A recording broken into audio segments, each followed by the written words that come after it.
Welcome to Space to Ground. I'm Sandra Jones. Solar arrays and science investigations have arrived to the space station, and preparations are underway for an upcoming spacewalk to augment the station's power generation. On Sunday, November 27th, the uncrewed SpaceX CRS-26 cargo vehicle docked to the International Space Station's space-facing port of the Harmony module after launching from the Kennedy Space Center in Florida the day prior.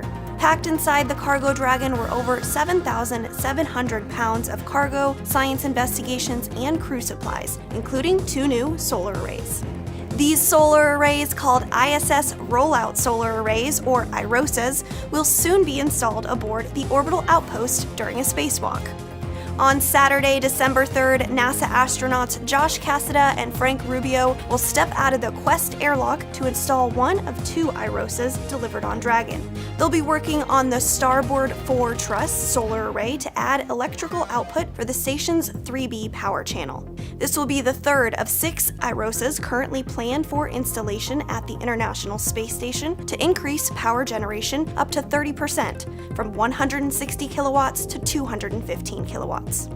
In addition to solar arrays, science also arrived on board Dragon. One investigation looks at antibiotic resistance and possible ways to prevent this from occurring on Earth. Novel Methods of Antibiotic Discovery in Space, or NOMADS, assesses the effects of space on bacterial communities by identifying mutations and chemical metabolite secretions using a technology called the iChip. This technology makes it possible to process bacteria as well as extract and analyze genetic material to identify individual species and potential differences caused by space exposure. The International Space Station provides a unique platform for studying how bacteria change and could also help combat the global problem of antibiotic resistance.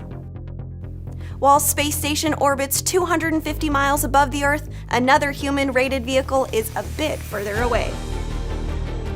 Be sure to check out the latest episode of Artemis All Access to learn about the Orion spacecraft's journey to the moon and beyond as part of a 25.5-day uncrewed test flight.